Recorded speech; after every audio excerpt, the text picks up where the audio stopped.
Frontier Fighters.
Frontier Fighters.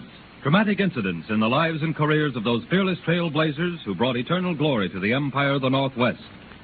In 1849, Abraham Lincoln's term in Congress had just expired. He was hourly growing in the esteem of his countrymen, had taken an active part in the campaign which resulted in Zachary Taylor's election to the presidency. The newly sworn president called Lincoln to the White House to offer him a high office. Lincoln was certain it was the office of Commissioner of the General Land Office. And in the president's office one day... Good morning, Mr. President. Lincoln, I'm happy to see you. Please accept my thanks for your very active part in behalf of my campaign. And now that the country is saved for another 4 years, we can get on to business. That reminds me of a story, Mr. President. Now, there I go again. My wife warned me against inflicting my brand of humor on the President of these United States. Well, you don't, of course, have to tell Mrs. Lincoln that you told me a story. Well, bless my soul, I don't, do I? You mind if I hitch my chair a little closer? Not at all. Well, Mr. President, I was riding through the woods one day back in Illinois when I saw a lady approaching. I reined my horse and waited for her to pass. She checked her horse to a stop, and after looking me over in a curious sort of way, finally broke out with, "Well, for land's sake, you're the homeliest man I ever saw." "Yes, ma'am," I says, "but I can't help that." "No," she said, "I suppose not, but you might stay at home." Oh, Lincoln.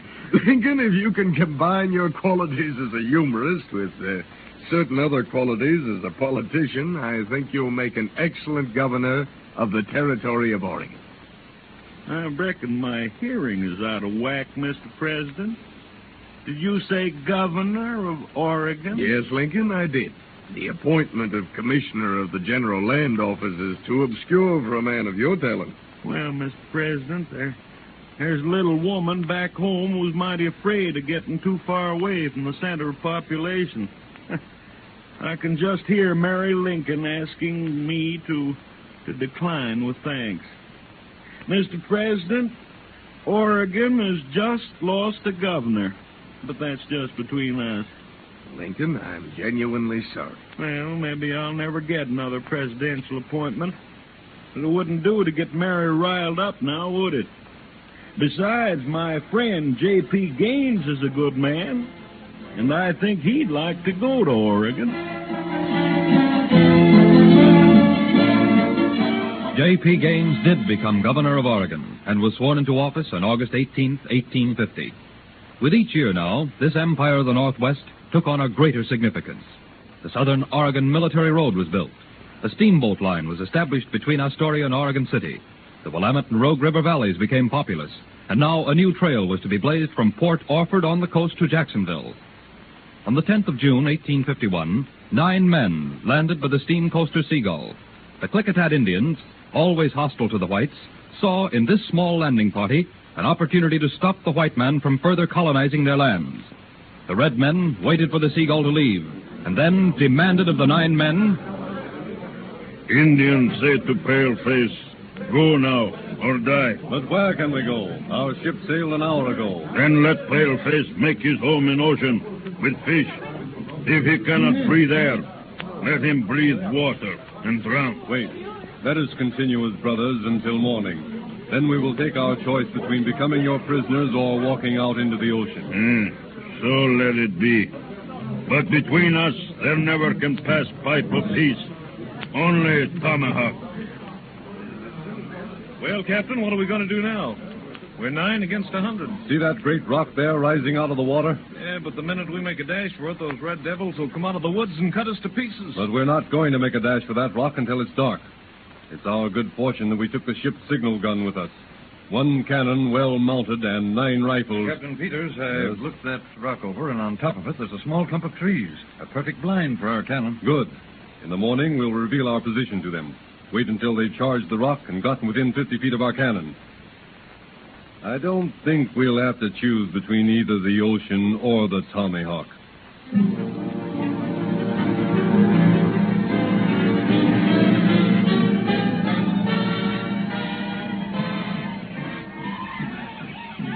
They've discovered us, Captain. Good. Jim, is the cannon loaded? It's up to the muzzle with grape shot, Captain Peters. Rifles in position. They're coming up the trail now. Hold your fire until we see what effect our cannon will have. Yes, sir. There are the Palefaces. Kill them. Hold your fire, men. They're 100 feet away. 75 feet. They're going to charge, Captain Peters. And I'm going to fire. Give it to them, Jim.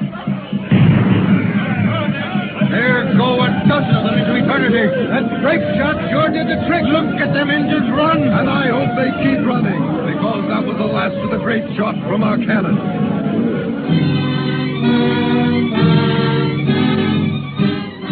Those 9 brave men finally reached their destination, and the example they set heartened the other pioneers in a concerted effort against the hostile Indians. After 3 decisive battles, a treaty was finally signed in 1856, and Rogue River Valley once again was safe for those men and women who wished to make it their home. When word reached Oregon that Lincoln had been elected, the majority rejoiced. 2 years before, Oregon had been admitted into the Union, adding to our flag the 33rd star. Then, with the approach of the Civil War, certain promoters drifted into Oregon and laid a scheme almost as deep as the one conceived by Aaron Burr. Working undercover, the schemers plotted to establish another republic within the borders of the United States. If the North and South split, the United States of America will be divided into 3 republics. 3 republics? How do you figure that? Confederate States of America, the United States of America, and the Pacific States of America, or Pacific Republic. Johnson, that's treason. You remember what happened to Aaron Burr? Yes, but we're not going to fail. Well, I'm pulling out of this scheme. I'm willing to earn a little easy money, get some land, maybe dabble in politics. But I ain't sticking out my neck like that. No, sir. Now, listen, Frank, we all got to stick together in this. Well, you count me out. If he gets word of this to Governor Whitaker... He ain't going to get word to anybody. That's how all traitors to the Pacific Republic will die. The war between the states is coming as sure as anything. In America, there'll be 3 republics, and I'm going to rule one of them.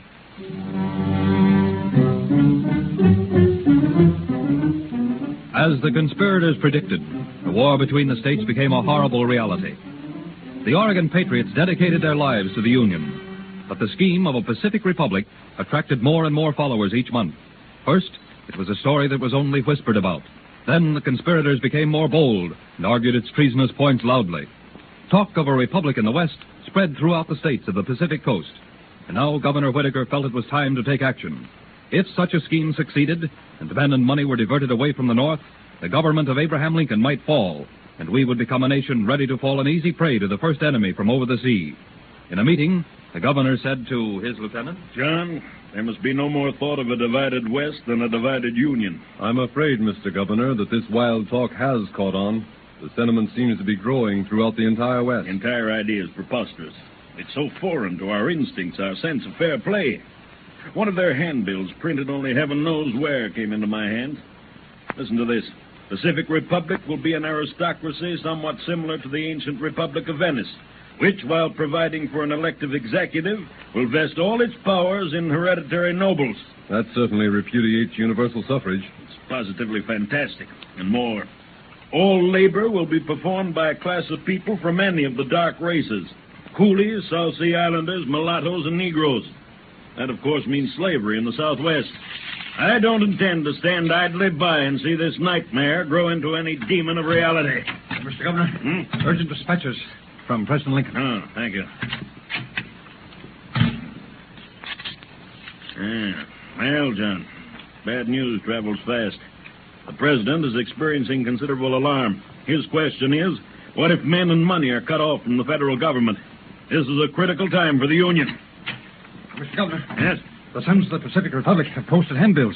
They're going to hold a monster mass meeting and a torchlight parade. Every one of those handbills will be torn down. And no torchlight parade or mass meeting will be tolerated in the capital of Oregon. You can only stop this movement now by force, Mr. Governor. No force will be used, John. In time of war, any overt act against the federal government is rebellion. And I intend to see... Governor, look! They're on the march quicker than we thought, Mr. Governor.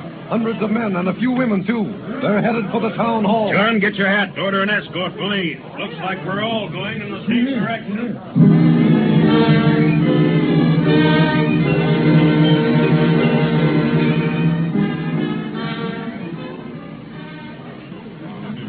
And now, men, I give you the leader of this movement to establish a republic in the West.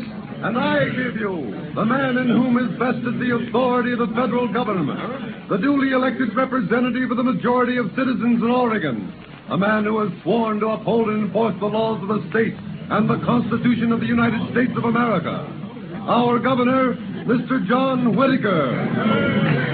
Thank you. I have only a few words to say to you. First, the command to those true sons of Oregon wearing the uniform of the United States Army.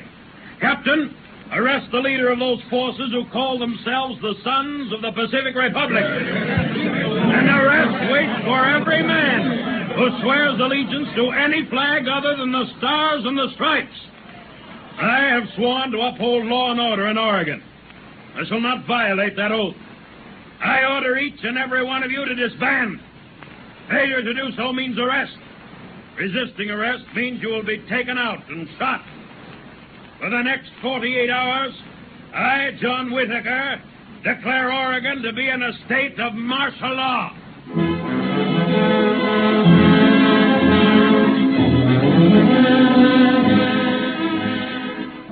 Thanks to the timely action of Governor Whitaker and the native idealism of the majority of those patriotic citizens of Oregon, the dream of a Pacific Republic vanished.